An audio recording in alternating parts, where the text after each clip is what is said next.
Well, Yvonne and I are back with one more way to use up those wonderful tomatoes we have, especially during July. But I was talking to a friend the other day who will be buying from Sand Mountain on into possibly November. So we can stretch these recipes out a while.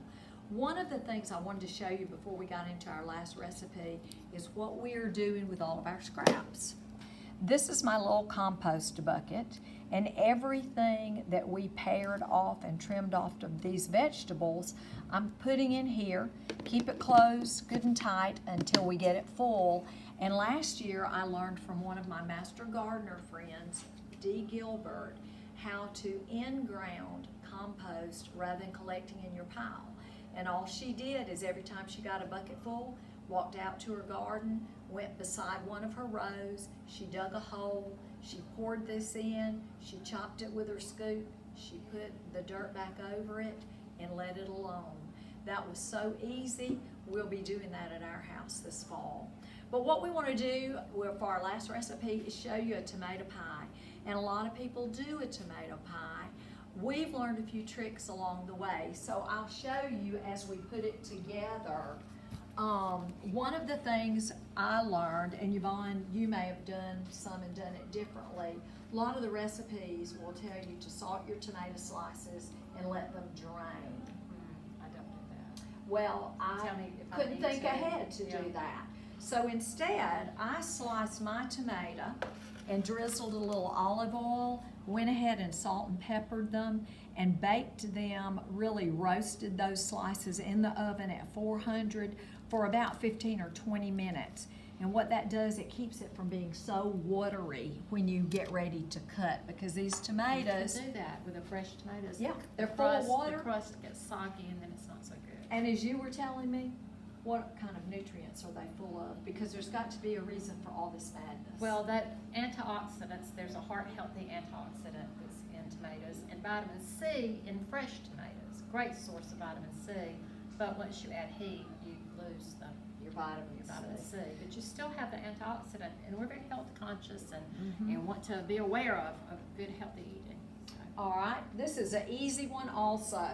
We took a pie plate, sprayed it with a little bit of cooking spray, and you can use a rollout crust, which this is one that you buy refrigerated. I like these, or of course you can use a 9-inch deep dish out of the freezer.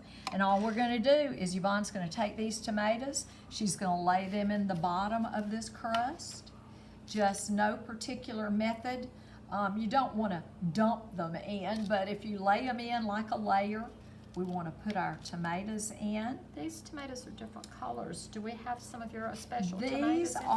These have the Cherokee purples, a few of them. I think I had one that I used in there. And I just like the color. That's just an interesting heirloom purple variety. cast to it. Mm-hmm. Give you these. Thank you. And once she gets all the tomatoes in, she's going to lay in, this actually, and I should probably go back and say, this is about 4 tomatoes. And you know, people say use a large, or you can go ahead and put your onion on. Use a large tomato, small, it's hard to know. So what I've learned is just if I can get enough slices to cover my cookie sheet, that's as many slices as I need for my pie. We took an onion, sliced it really, really thin using a mandolin type slicer.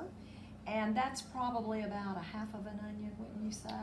It is about half of an onion. And then she's going to take about 12 to 15 basil leaves. And Can I say something about the onion before we Please, leave? And the mandolin yes, slicer. by all means. They're wonderful. Those slicers are fabulous. But don't get anxious and just decide you'll do it by hand. You might get by with that a few times, but sooner or later, you are likely to slice your you fingertips. mean it can't tell the difference between the onion No, and it the finger? cannot. So I always start it with my hand, the onion, slicing the onion, but then I transfer over to the holder. Mhm. It's just, I'm Yeah. telling you. It's the voice of It can experience happen. here. All right, we're gonna layer in our basil. And once she gets that in, she's going to mix up about right at a half a cup of mayonnaise. And just as we've said, whatever mayonnaise brand you like That best. smells good, that So basil I'm gonna smells set this so here. good. She's got a cup of cheddar shredded cheese, a cup of shredded mozzarella cheese, and she's going to add the half cup of mayonnaise and just stir that together.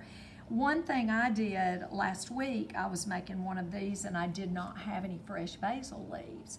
And I found you could buy fresh basil that's pureed in a tube in the refrigerator section of the produce aisle of your grocery store. I did not know that. So I grabbed some, and what I found was you just squirt it out. I'm sure there is somewhere an equivalency measurement, but I couldn't find it. I just squirted some into this mixture with the mayonnaise and the cheese, mixed it up in there. You got your basil flavor, and same thing as our cameraman says, it was the same thing, just different. So, whatever.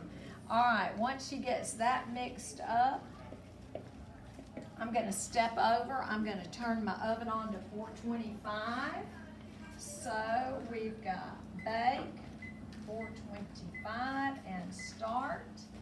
And generally, you're gonna want to preheat once you start this procedure, probably as soon as you have roasted your tomatoes and pull them out. Your oven's already hot. You're just going to up your temperature, just bump it up a little. Now, the hardest part of this entire recipe is spreading out this cheese. And Yvonne and I, after 30 years in the high school classroom and telling our students what to do, we finally retired, and now we do it the way we think is best. So she may have to just take her fingers and spread it out. You want to try to get it somewhat evenly. And I say somewhat because I've never had a tremendous amount of luck getting it done evenly all over the top. I usually have to kind of dig around in some of the little pockets there and find what is, yeah, I got it. just dig and spread. And once she gets that done, we're gonna put it in the oven, bake it for about 20 minutes. And through the miracle of the camera, we put one in earlier, and I'm gonna get my cameraman to come over and see the one that we had already done. And this one, we tried doing a crustless version. So of course you've got a little baked on the edges, but after 10 minutes, you let it sit, you cut it out in wedges, and you're ready to roll. So I hope that you enjoy the 3 ways we've shared of using your fresh tomatoes, and we are grateful as always to the All-In Credit Union Culinary Arts Center on the campus of Vivian B. Adams School. In it goes, and it should come out just in time for lunch.